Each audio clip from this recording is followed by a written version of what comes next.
Hello കൂട്ടുകാരെ, വളരെ സന്തോഷം നിറഞ്ഞൊരു ദിവസമാണ് എനിക്കിന്ന് നൽകിയത്. എനിക്ക് ചുറ്റും എന്തു പറയാനാണ്, കാഴ്ചയുടെ ഒരു വിസ്മയം തന്നെ ഉണ്ട്. ഏകദേശം രാവിലെ 8 മണിയായി. ഭക്ഷണം കഴിക്കാൻ വേണ്ടി പുറത്തിറങ്ങി ഞാൻ കണ്ട കാഴ്ചകൾ വളരെ വിശാലമാണ്. പ്രകൃതി എനിക്ക് വേണ്ടി അണിച്ചൊരുക്കിയതാണെന്ന് തോന്നിപ്പോകാം. ചുറ്റും നദികളും അതിനോടൊപ്പം ഗ്രാമീണതയും, വയലുകളും നെൽപ്പാടങ്ങളും, അതോടൊപ്പം കർഷകരെയും ഞാൻ കണ്ടു. എൻ്റെ ജീവിതത്തിൽ വളരെയധികം ഞാൻ യാത്ര ചെയ്തിട്ടുണ്ടെങ്കിലും ചില ഓർമ്മകൾ മാത്രമാണ് എന്നിൽ നിലനിൽക്കുന്നത്. അതിൽ ഈ ഒരു ജില്ലയുടെ പ്രാധാന്യം വളരെ വലുതാണ്. വിശ്വാസത്തിൻ്റെയും അന്ധവിശ്വാസത്തിൻ്റെയും ഒരു കൂമ്പാരം തന്നെയാണ് ഈ ജില്ലകൾ. എനിക്ക് ചുറ്റും ഒരു ഗ്രാമീണ മേഖലയിലെ വയൽപ്പാടം ഞാൻ കണ്ടു. ഞാൻ ഒത്തിരി നേരം നോക്കി നിന്നു. കാരണം എന്നിൽ നിന്ന് അകന്നുപോയ ഒരു കാലഘട്ടത്തെ എനിക്ക് നേരിൽ കാണുവാൻ കഴിഞ്ഞു. ഞാൻ പറഞ്ഞു കേട്ടിട്ടുണ്ട് എൻ്റെ പിതൃക്കൾ കൃഷിക്കാരായിരുന്നു എന്ന്. പക്ഷേ ഇത്രയും അടുത്ത് ഞാൻ കൃഷിയെ കണ്ടിട്ടില്ല, കൃഷിപ്പാടത്ത് ഇറങ്ങിയിട്ടില്ല. പക്ഷേ എനിക്ക് ഈ രാവിലെ പ്രഭാതം തന്നെ വളരെ സുന്ദരമാക്കി തന്നത് ഈ ഇത്തരം കാഴ്ചകളാണ്. ട്രാക്ടർ റോഡിലൂടെ പോകുന്നത് കണ്ടിട്ടുണ്ട്, പക്ഷേ എങ്ങനെയാണ് കൃഷിയിടത്ത് ട്രാക്ടറിൻ്റെ ഉപയോഗമെന്ന് ഞാൻ കണ്ടിട്ടില്ല. ഞാൻ മനസ്സിലാക്കിയിട്ടുണ്ട് കർഷകർ ബുദ്ധിമുട്ടിലാണെന്ന്. അത് എന്തുകൊണ്ടെന്ന് എനിക്കറിയില്ല.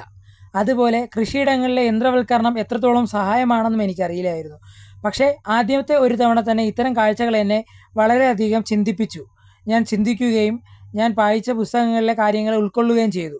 എനിക്ക് മനസ്സിലായ ഒരു കാര്യം, യന്ത്രവൽക്കരണത്തിലൂടെ കർഷകരെ വളരെയധികം സഹായിക്കുന്നുണ്ട്.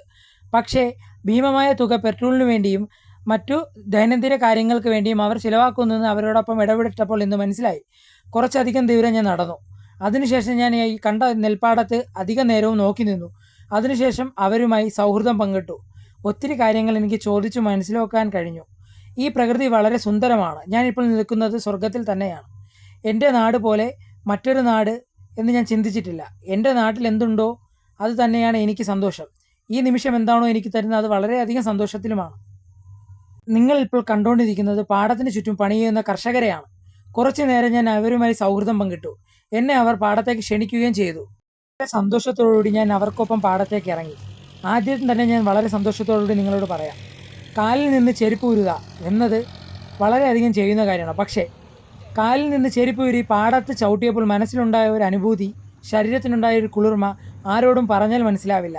കാരണം പ്രകൃതിയോട് ഇണങ്ങി ജീവിക്കുന്ന അവർക്കൊപ്പം ഞാനും ഒരു നിമിഷം ആ ആനന്ദത്തെ വളരെ സന്തോഷത്തോടുകൂടി ആസ്വദിച്ചു. അതിനുശേഷം ഒരിക്കലും മനസ്സിൽ പോലും വിചാരിക്കാത്ത കാര്യമാണ് ഇന്ന് നടന്നുകൊണ്ടിരിക്കുന്നത്. ഞാൻ ഒരു മായ ലോകത്ത് തന്നെയാണ്.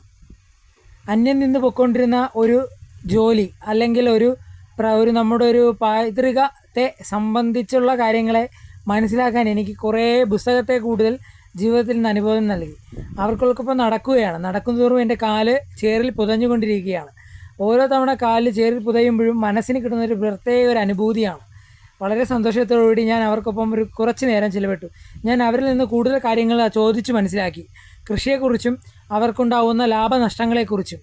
മഴ സമയമായതിനാൽ കൃഷിയിടങ്ങളിൽ നെൽക്കൊഴുത്ത് കഴിഞ്ഞതിന് ശേഷം വെള്ളം കെട്ടി നിൽക്കുന്നതാണ്. വെള്ളം തുറന്നു വിട്ടതിന് ശേഷം അടുത്തുള്ള ജോലി. അതിനിടയ്ക്ക് എനിക്കൊരു സുഹൃത്തിനെ ലഭിച്ചു. കുറച്ച് നേരം ഞാൻ അവൻ്റെ തലോടിക്കൊണ്ടിരുന്നു. അതിനുശേഷം കുട്ടികളെ കണ്ടു. അവർക്കൊപ്പം കുറച്ച് നേരം മാങ്ങ എറിയുവാനും കുറച്ച് നേരം അവർക്കൊപ്പം നടന്നു. അതിനുശേഷം വീണ്ടും ഗ്രാമപ്രദേശത്ത് നിന്ന് മനോഹരപൂർവമായ യാത്രയായിരുന്നു. റോഡ് സൈഡിലെ കൈനോക്കുന്ന ജ്യോതിഷ്യവും അതിനോടൊപ്പം പലതരം മാലകളും വ്യത്യസ്തമായ കാഴ്ചകൾ എനിക്ക് ഒരു അനുഭൂതി നൽകി. എന്തൊക്കെയോ കാര്യമായി പറയുന്നുണ്ട്. കൈനോക്കി ഭാവി പ്രവചിക്കുകയാണ്. എന്തുകൊണ്ട് കൈനോക്കി ഭാവി പ്രവചിക്കുന്ന ആളുടെ ഭാവി വഴിയിലായിപ്പോയി എന്ന് ഞാൻ ഒരു നിമിഷം ആലോചിച്ചു.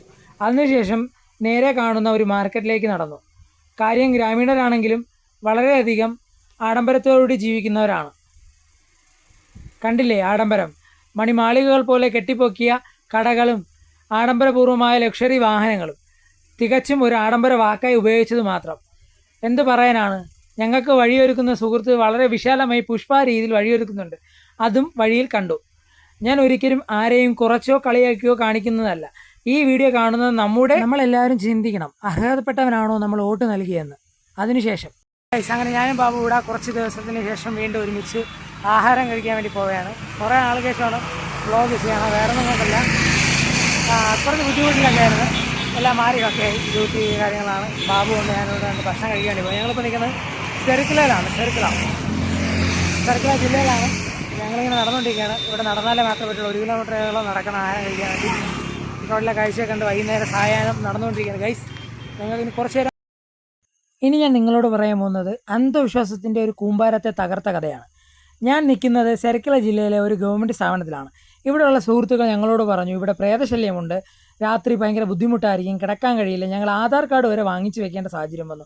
അവരുടെ നിർബന്ധത്തിൽ വഴങ്ങാതെ ഞങ്ങൾ രണ്ടുപേരും കിടക്കാമെന്ന് ധൈര്യപൂർവ്വം പറയുകയും അതിനുശേഷം ഞങ്ങളെ വാഹനത്തിൽ നിന്ന് ഞങ്ങൾക്ക് സുരക്ഷയ്ക്ക് വേണ്ടി ഞങ്ങളൊരു ചെറിയൊരു കമ്പും എടുത്തു വെച്ച് രാത്രി കിടക്കാനുള്ള തയ്യാറെടുപ്പിലാണ്. ഇവിടെ കിടക്കുകയും ചെയ്തു. 3 ദിവസം ഞങ്ങളിവിടെ താമസിക്കുകയും ചെയ്തു. പ്രേതവുമില്ല, ഭൂതവുമില്ലെന്ന് അവിടുത്തെ ഗ്രാമീണരെയും അവിടുത്തെ സുഹൃത്തുക്കളെയും മനസ്സിലാക്കി അടുത്ത യാത്ര തിരിച്ചു.